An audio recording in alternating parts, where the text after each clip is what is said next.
چیزیں بے شمار ہیں. اہل علم نے 10 چیزیں ایسی بتلائی ہیں جس کی وجہ سے آدمی اسلام سے خارج ہو جاتا ہے. چنانچہ ہمارے لیے ضروری ہے کہ جو اللہ تعالیٰ نے اسلام کی شکل میں ہمیں نعمت دی ہے اور نعمت سے مالا مال کیا ہے، ہم اس اسلام کی حفاظت فرمائیں، ہم اس نعمت کی قدر کریں. میرے بھائیوں، آپ کو پتہ ہونا چاہیے، آپ کو علم ہونا چاہیے کہ اسلام سے خارج کرنے والی سب سے پہلی جو چیز ہے وہ چیز کیا ہے؟ شرک باللہ ہے. اگر ہم اللہ رب العالمین کی عبادت کو چھوڑ کر غیر اللہ کی عبادت کرتے ہیں، غیر اللہ کے سامنے رکوع اور سجدہ کرتے ہیں، غیر اللہ کے لیے نذر و نیاز کرتے ہیں، غیر اللہ کے لیے قربانی کرتے ہیں، غیر اللہ کے حلال کردہ چیز کو حلال اور حرام کردہ چیز کو حرام سمجھتے ہیں، تو یہ ایسا عمل ہے جو انسان کو دائرہ اسلام سے خارج کر دیتا ہے. میرے بھائیوں، اللہ رب العالمین نے قرآن مقدس کے اندر ارشاد فرمایا، سورۃ النساء کی آیت نمبر 84 ہے، 84 ہے. اللہ تعالیٰ نے کہا ان اللہ لا یغفر ان یشرک بہ ویغفر ما دون ذلک لمن یشاء. اللہ تعالیٰ نے کہا مسلمانوں سنو، اے مومنوں سنو، ان اللہ لا یغفر ان یشرک بہ، کہ اللہ تعالیٰ اس آدمی کو معاف نہیں کرتا، اس آدمی کو بخشتا نہیں ہے جو آدمی اللہ رب العزت کے ساتھ کسی اور کو شریک قرار دیتا ہے، کسی اور کو ساتھی قرار دیتا ہے. اللہ رب العالمین کی عبادت کو چھوڑ کر غیر اللہ کی عبادت کرتا ہے، یا ایک طرف اللہ کی عبادت بھی کرتا ہے، غیر اللہ کی عبادت بھی کرتا ہے، ایسے شخص کو میرے بھائی مشرک کہا جاتا ہے. اور اگر مشرک بلا توبہ کے مر گیا تو اس کی بخشائش نہیں ہوتی ہے، وہ بخشا نہیں جاتا ہے، اللہ تعالیٰ معاف نہیں کرتا ہے. ان اللہ لا یغفر ان یشرک بہ ویغفر ما دون ذلک لمن یشاء. اگر شرک کے علاوہ کوئی دوسرا گناہ ہے تو اللہ رب العالمین چاہے تو معاف کر دے، لیکن مشرک اگر بلا توبہ کے مر گیا تو ایسے مشرک کی میرے بھائیوں بخشش نہیں ہوتی ہے. اسی طرح میں نے ایک آیت پڑھی تھی شروع خطبے میں، اللہ تعالیٰ نے کہا انہو من یشرک باللہ فقد حرم اللہ علیہ الجنہ ومأواہ النار وما للظالمین من انصار. بہت بڑی مصیبت ہے، بہت بڑا جرم ہے اور بہت بڑا گناہ ہے. اللہ تعالیٰ نے کہا انہو من یشرک باللہ، وہ شخص جو اللہ کے ساتھ غیر اللہ کو شریک قرار دیتا ہے، اللہ کی عبادت کو چھوڑ کر غیر اللہ سے اپنے رشتے کو ہموار کرتا ہے، غیر اللہ کی عبادت کرتا ہے، فقد حرم اللہ علیہ الجنہ، فقد حرم اللہ علیہ الجنہ. مشرک کی سزا کیا ہے؟ مشرک کا انجام کیا ہوگا؟ اللہ تعالیٰ نے اس آیت کریمہ کے اندر مشرک کے انجام کا بیان کیا اور کہا فقد حرم اللہ علیہ الجنہ. ہم لوگوں کی خواہش کیا ہے؟ ہم لوگوں کی تمنا کیا ہے؟ ہم مسلمان اللہ رب العالمین سے کس بات کی امید رکھتے ہیں؟ میرے بھائیوں، ہماری امید، آپ کی امید، ہماری تمنا، آپ کی تمنا اور دنیا کے تمام مسلمانوں کی بڑی خواہش یہ ہے کہ جب وہ اس دنیا سے جائے، جب اس دنیا سے رخصت ہو، آخرت کا مہمان بنے، رب العالمین اس کا میزبان ہو، تو اللہ تعالیٰ اسے جنت الفردوس کے اندر داخل کر دے، اللہ تعالیٰ اسے جنت عطا فرما دے. یہ ہماری بھی خواہش ہوتی ہے، آپ کی بھی خواہش ہوتی ہے. اگر ہم اپنی خواہش میں، آپ اپنی خواہش میں سچے ہیں تو اس کے لیے ضروری ہے کہ آپ اس گناہ سے تائب ہو جائیں، اس گناہ پہ نادم اور شرمندہ ہو جس گناہ سے بچنے کی اللہ تعالیٰ نے تاکید کی. کہا اللہ تعالیٰ نے کہ فقد حرم اللہ علیہ الجنہ، کہ مشرک کے اوپر اللہ تعالیٰ نے جنت کو حرام قرار دیا. جنت حرام ہے، پتہ یہ چلا کہ مشرک کا ٹھکانہ جہنم ہے، آگ ہے. اس لیے شرک جیسے کبیرہ گناہ سے ہمیں اور آپ کو بچنے کی میرے بھائیوں کوشش کرنی چاہیے. اور اللہ تعالیٰ نے کہا وَمَأْوَاهُ النَّارُ، اور مشرک کا ٹھکانہ کیا ہے؟ جہنم ہے، نار ہے، آگ ہے. وَمَا لِلظَّالِمِينَ مِنْ أَنصَارٍ، اور کان کھول کر سن لے کہ ظالموں کے لیے کوئی مددگار نہیں ہوگا، ظالموں کا کوئی مددگار نہیں ہے. پتہ یہ چلا کہ جو شرک کرتا ہے وہ ظالم ہے، اس سے بڑا ظالم اس دنیا کے اندر میرے بھائیوں نہیں ہو سکتا۔ میرے بھائیوں، بے شمار شرک کی قسمیں، ان تمام قسموں سے ہمیں بچنے کی کوشش کرنی چاہیے۔ شرک کی قسموں میں سے اور شرک کی مثالوں میں سے ایک مثال، ایک قسم یہ ہے کہ ہم غیر اللہ کے لیے جانور کو ذبح کریں، غیر اللہ کے نام پر جانور قربان کریں۔ آپ اور ہم اس بات سے واقف جانتے ہیں کہ آج بے شمار مسلمان ایسے ہیں جن کا نام عبداللہ ہے، عبد الرحمن ہے، خالد ہے، محمود ہے، لیکن وہ لوگ غیر اللہ کے نام پر جانوروں کو قربان کرتے ہیں، پتہ نہیں کہاں کہاں جا کر، اور مزاروں پر، درگاہوں پر، خانقاہوں پر اور اس طرح کی چیزوں اور آستانوں پر جانوروں کو قربان کیا جاتا ہے، قبر والوں کے نام پر قربان کیا جاتا ہے، مردوں کے نام پہ قربان کیا جاتا ہے۔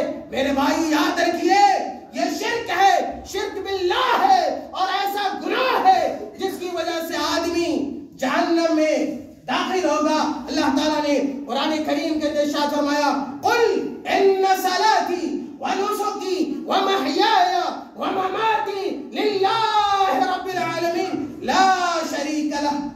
سورہ انعام کی آیت نمبر 162 اور 63 ہے۔ مسلمانوں کی زندگی کا شعار، مسلمانوں کی زندگی کا طریقہ، مسلمانوں کے اعمال کیسے ہونے چاہیے، مسلمانوں کے نشاطات کیا ہونے چاہیے، اللہ رب العالمین نے اس آیت مقدسہ کے اندر اس کو بیان کیا۔ اللہ تعالیٰ نے کہا کہ اے نبی اکرم صلی اللہ علیہ وسلم، آپ لوگوں سے کہہ دیجئے، قل ان صلاتی، کہ مسلمان اگر نماز پڑھے گا اللہ کے لیے پڑھے گا، قل ان صلاتی، مسلمانوں کی نمازیں اللہ کے لیے ہوں گی، ونسکی، اور میری عبادت اللہ کے لیے ہوگی، ومحیایا، اور مسلمانوں کی زندگی اللہ کے لیے، مسلمان جیتا بھی اللہ کے لیے، مرتا بھی اللہ کے لیے، مسلمان کی ایک ایک ادا اللہ رب العالمین کے لیے ہوتی ہے۔ یہ مسلمان کی پہچان ہے، یہ ایمان کی پہچان ہے، یہ اسلام کی پہچان ہے، یہ صاحب قرآن کی پہچان ہے، یہ صاحب سنت کی پہچان ہے۔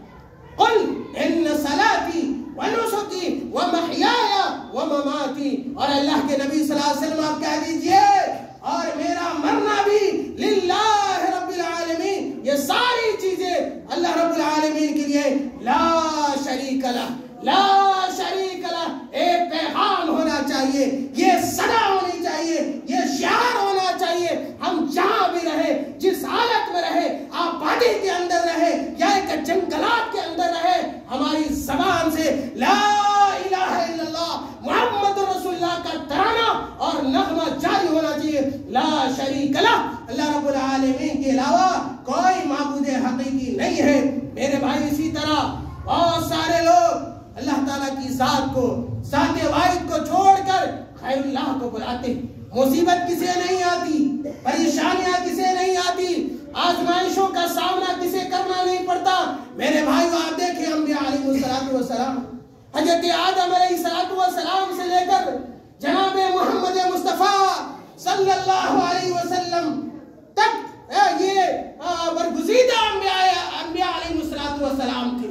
حضرت ابراہیم علیہ السلام، حضرت موسیٰ اور عیسیٰ علیہ السلام، یہ تمام انبیاء گزرے ہیں جن کو آزمائشوں کا سامنا رہا۔ حضرت ابراہیم علیہ السلام کو آگ کے حوالے کیا گیا، حضرت عیسیٰ علیہ السلام کو سولی دینے کی کوشش کی گئی۔ میرے بھائیوں، یہ ہم غموں سے گھبرا جاتے ہیں، ہم پریشان ہو جاتے ہیں، اور بہت سارے لوگ کے چکر میں پھنس کر اور شیطانوں کے جال میں پھنس کر ہم اپنے ایمان کا سودا کر بیٹھتے ہیں، ہم اپنے ایمان کو فراموش کر دیتے ہیں، اور ایسا طریقہ اختیار کرتے ہیں جو طریقہ میرے بھائی اللہ تعالیٰ کو پسند نہیں ہے۔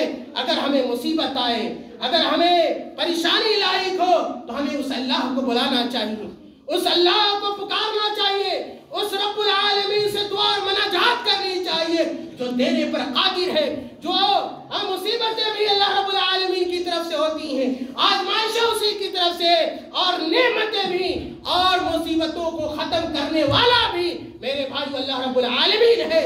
اس لیے ہر قسم کی دعا، ہمیں اللہ رب العالمین سے کرنی چاہیے۔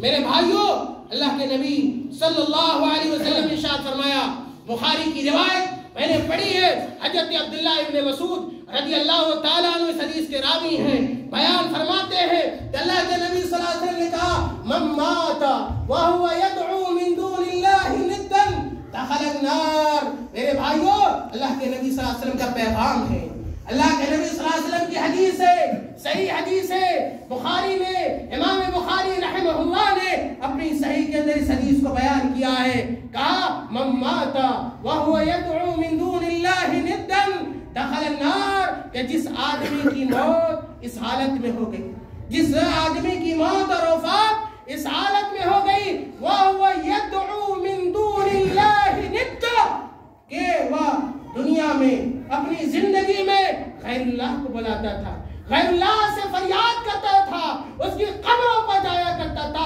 اس کے آستانوں پر جایا کرتا تھا، درگاہوں مزاروں پر جایا کرتا تھا، اور بیٹا بیٹی مانگتا تھا، دکھوں سے نجات طلب کیا کرتا تھا۔ میرے بھائی، اللہ کے نبی صلی اللہ علیہ وسلم نے کہا، اگر اس حالت میں اس کی موت ہو جاتی ہے، دخل النار، ایسا آدمی میرے بھائیوں جہنم میں داخل ہوگا۔ پتا ہمیں یہ چلا کہ ہمیں ہر قسم کی دعا اللہ رب العالمین سے کرنی ہے۔ اگر مصیبت آئے، اللہ رب العالمین کو پکارنا ہے، غیر اللہ کو ہمیں آواز میرے بھائیوں نہیں دینی ہے۔ اسی طرح ہمیں ان چیزوں کو حلال سمجھنا ہے جن چیزوں کی حلت قرآن کریم کے اندر بیان کی گئی ہے، اللہ کے نبی صلی اللہ علیہ وسلم کی حدیثوں کے اندر بیان کی گئی ہے، ان چیزوں کو حرام سمجھنا ہے جن چیزوں کو قرآن اور حدیث میں میرے بھائیوں حرام قرار دیا گیا ہے۔ ایک آخری حدیث پڑھ کر میں اپنی بات ختم کروں گا میرے بھائیوں، جس سے یہ پتہ چلے گا کہ شرک کتنا بڑا گناہ ہے، کتنا بڑا جرم ہے۔ اللہ تعالیٰ نے قرآن مقدس کے اندر ارشاد فرمایا، ان الشرک لظلم عظیم، ان الشرک لظلم عظیم، کہ شرک سب سے بڑا میرے بھائیوں گناہ ہے۔ اللہ کے نبی صلی اللہ علیہ وسلم نے ایک حدیث کے اندر بیان فرمایا، حضرت ابو ہریرہ رضی اللہ تعالیٰ عنہ اس حدیث کے راوی ہیں، امام بخاری رحمۃ اللہ علیہ نے اس کو اپنی صحیح کے اندر نقل کیا ہے۔ اللہ کے نبی صلی اللہ علیہ وسلم نے کہا، اجتنبوا السبع الموبقات، اجتنبوا السبع الموبقات، اے مسلمانوں 7 ہلاک کرنے والی چیزوں پر، 7 ہلاک کرنے والی چیزیں جو دنیا میں بھی انسان کو ہلاک کر دیں گی اور آخرت میں بھی ہلاکت سے دوچار کرنے والی ہے۔ میرے بھائیوں، 7 چیزوں کا تذکرہ اللہ کے نبی صلی اللہ علیہ وسلم نے کیا اور کہا کہ یہ ہلاک کرنے والی ہے۔ صحابہ کرام نے پوچھا، اے اللہ کے رسول صلی اللہ علیہ وسلم، قالوا یا رسول اللہ وما ہن، اے اللہ کے رسول صلی اللہ علیہ وسلم وہ 7 چیزیں کون کون سی ہیں؟ اللہ کے نبی صلی اللہ علیہ وسلم نے کہا، الشرک باللہ، الشرک باللہ، پہلی چیز اللہ کے ساتھ کسی کو شریک قرار دینا ہے، والسحر، دوسری چیز کیا ہے؟ جادوگری ہے۔ بہت سارے لوگ آج اس جرم میں، بیماری میں لت پت ہے، ملوث ہے، جادوگری کو، جادو کو میرے بھائیوں برا نہیں سمجھتے، حالانکہ یہ کفر ہے، انسان اس سے دار اسلام سے باہر ہو جاتا ہے میرے بھائیوں۔ تیسری چیز اللہ کے نبی صلی اللہ علیہ وسلم نے کہا، وقتل النفس التي حرم اللہ الا بالحق، کہ ناحق کسی آدمی کو قتل کرنا، ناحق کسی مسلمان کو قتل کرنا، یہ بھی بڑا جرم ہے۔ اس کے بعد اللہ کے نبی صلی اللہ علیہ وسلم نے کہا، وَأَكْلُ الرِّبَا، سود کھانا۔ بہت سارے لوگ اس جرم میں ملوث ہیں، سود کو کوئی گناہ نہیں سمجھتے، سودی کاروبار کرتے ہیں، سودی لین دین کرتے ہیں، نہ کسی کا پیسہ لیتے ہیں، ظالمانہ طور پہ کسی کی دولت ہتھیانے کی میرے بھائیوں کوشش کرتے ہیں۔ یاد رکھیں کہ سود حرام ہے اور ایسے شخص کی دنیا بھی برباد ہوتی ہے اور آخرت بھی برباد ہوتی ہے۔ اس کے بعد اللہ کے نبی صلی اللہ علیہ وسلم نے کہا، وَأَكْلُ مَالِ الْيَتِيمِ، یتیم کا مال ناحق طریقے سے کھانا یہ بھی بڑا گناہ ہے، کبیرہ گناہ ہے۔ وَالتَّوَلِّي يَوْمَ الزَّحْفِ، اور اگر مسلمانوں اور کافروں کے درمیان جنگ ہو رہی ہے، جنگ چھوڑ کر بھاگ جانا، پیٹھ دکھانا، یہ بھی کبیرہ گناہ ہے۔ وَقَذْفُ الْمُحْصَنَاتِ الغافلات، اور 7ویں چیز جو انسان کی دنیا اور آخرت کو برباد کر دیتی ہے۔ میرے بھائیو، اللہ کے نبی صلی اللہ علیہ وسلم نے کہا کہ پاک دامن خاتون پر، پاک دامن عورتوں پہ ناجائز تہمت لگانا ہے، اس کو زنا کے گناہ میں ملوث قرار دینا ہے۔ آج گاؤں میں، سماج میں، ہمارے معاشرے میں بے جا تہمتیں لگائی جاتی ہیں، فلاں زانی ہے، فلاں زانیہ ہے، حالانکہ اس جرم سے اس کا کوئی ناتا رشتہ نہیں ہوتا. میرے بھائی اس جرم سے ہمیں توبہ کرنا چاہیے اور اللہ تعالیٰ سے ہمیں معافی مانگنی چاہیے اگر ہمارے اندر یہ گناہ پایا جاتا ہے. میرے بھائی اللہ تعالیٰ سے دعا ہے کہ اللہ تعالیٰ ہمیں اور آپ کو نیک اعمال کی توفیق عطا فرمائے. اللہ تعالیٰ ہمیں اور آپ ہماری اور آپ کی شرک سے حفاظت فرمائے. اللہ تعالیٰ ہمیں جب تک اس دنیا کے اندر زندہ رکھے توحید پر قائم و دائم رکھے. اللہ تعالیٰ ہمیں سنت کے مطابق زندگی گزارنے کی توفیق عطا فرمائے. آمین. وآخر دعوانا الحمدللہ رب العالمین.